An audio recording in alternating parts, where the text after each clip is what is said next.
You'll never walk alone. Walk alone. My name is Julie Lope, and I am a pancreatic cancer survivor. Walk alone, never. My name is Diana Mayoko, and I have invasive ductal carcinoma. You'll never walk alone. Walk alone.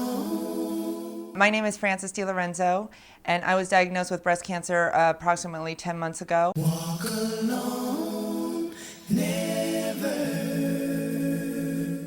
I was in the midst of having a party, and I was having 40 people to dinner that night. I had just learned that my brother, who was my last living relative, died that morning. I called the doctor and said, "There's no way I can do the tests you want me to do." And he said, "Oh, I'll walk you through them. I'll meet you down at the hospital." And I met him. We had the tests. He called me that afternoon and told me I had pancreatic cancer while I had 40 people at home waiting to have dinner. One evening I was just laid over to my left-hand side and happened to put my left hand under my right armpit, and I felt a small lump. And I thought, this didn't feel right. Next day I called my doctor, my gynecologist, and she told me, she'll hook me up with a mammogram and referred me to a breast surgeon to take a look at in the meantime. The mammogram didn't show anything, nothing. So, but obviously the lump was there, you feel lump. So I had an ultrasound done, and then the ultrasound looked suspicious. Then I had a biopsy done, and the biopsy confirmed as cancer. It was called DCIS, which fortunately for me was stage 0. It resulted in quite an ordeal for me. Most people find a lump. I didn't find any lump. However, for years I was experiencing some left breast pain. We did a sentinel lymph node biopsy on Frances so that we could make sure we didn't have to do a complete lymph node dissection, because if, God forbid, she had had a cancer that was invasive in that large area of DCIS, we wouldn't have known where the sentinel lymph node was. It was microscopic, so it didn't show up on, which is spooky. It didn't show up on ultrasounds, it didn't show up on mammograms, and it just laid there like a sheet. It turned out it was 9 centimeters across, which is 3.5 inches. When she had the diagnosis of cancer, Frances became very serious, and you could see it affected her. I could hear it in her voice, I could kind of see it in her demeanor. And although she was trying to take it lightly, I could see where there was a big change in terms of how she came across to me and how she wanted the information brought to her. I never felt a lump, but I felt an area of inflammation. It felt like a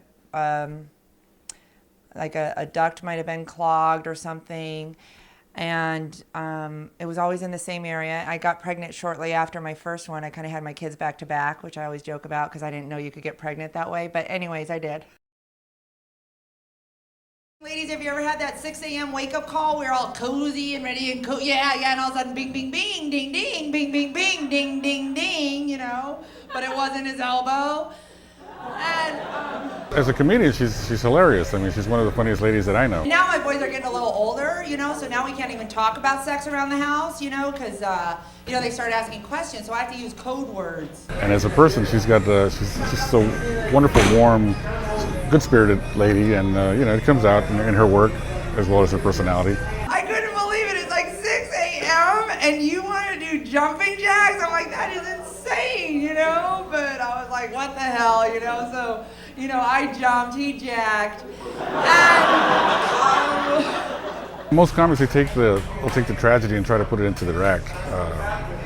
In fact, the majority of people try to do that, and knowing her and knowing the kind of pro that she is, she probably saw the funny side to this, if there is a funny side, and put it into her act. Most people will say, "Well, how could you talk about that?" But Frances will make it funny.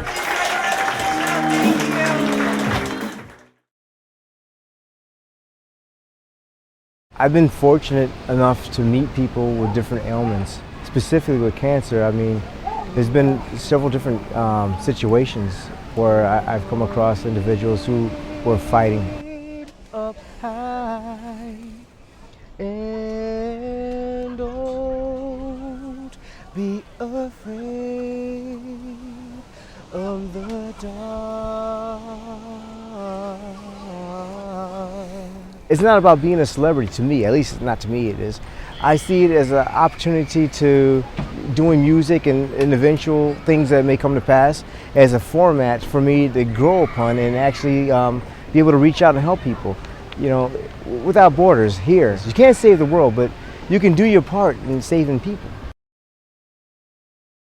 St. Baldrick's was founded in the year 2000 in New York City. We were founded by 3 reinsurance executives who decided to turn their annual St. Patrick's Day party into a fundraiser for kids with cancer. Everybody came in here today, and some folks weren't aware that they were going to shave until they got here, but everybody joined in solidarity with one another at our station. I just can imagine what those people go through with their kids, the parents.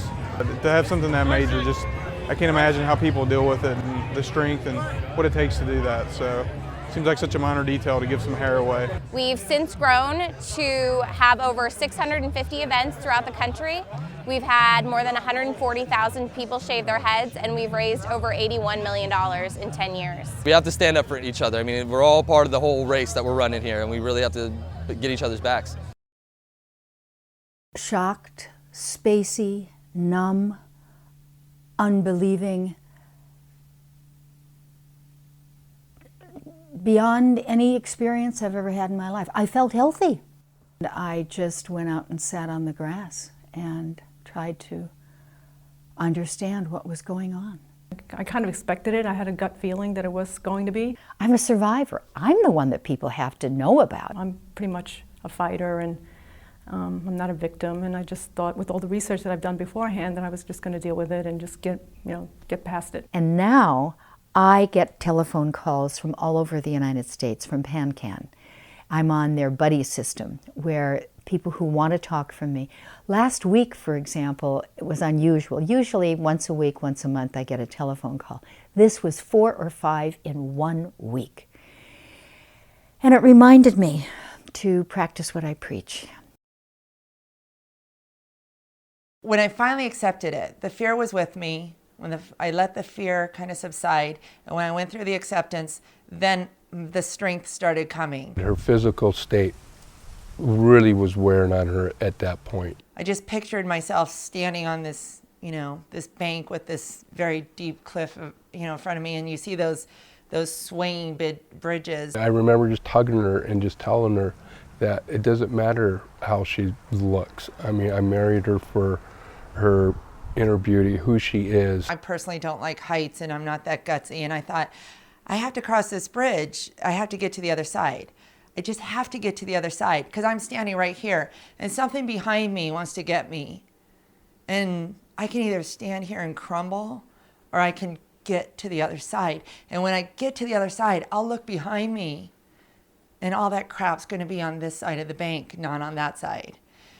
And that's what stayed with me. She's not the kind of person that's going to have self-pity or let this wound her permanently. She was temporarily wounded for a bit, but she bounced right back. I think the best thing that Frances has done with it is that she's really done what I always encourage patients to do. That is, tackle it, get after it, and go past it, and move on to the next level. And she's done a great job doing that. It didn't matter to me how she looked. I still loved her. I still loved her from the day I met her to the day we did the surgery. Nothing has changed in regards to that. Weird part, or one amazing part is, I feel like I'm over here now. And that, like when I pictured in my brain, the bridge is behind me and I crossed it and I'm standing here. And I thank God for that, I thank God for it. I had no choice. And that's why I didn't own the credit. I didn't want to take the credit, but then I realized, I should. Because I could have crumbled, or I could have not taken my vitamins, or I could have not eaten well, or I could have not planned, or I could have not researched it, or I could have, I don't know. When you walk through the storm, hold your head up high, and don't be afraid of the dark.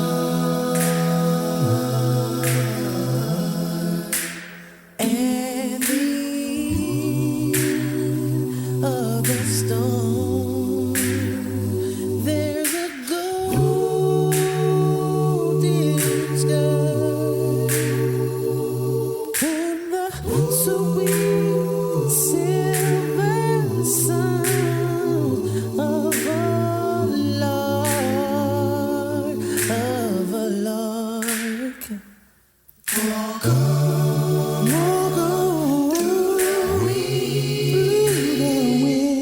Walk on through the rain. Though your dreams may be tossed and worn.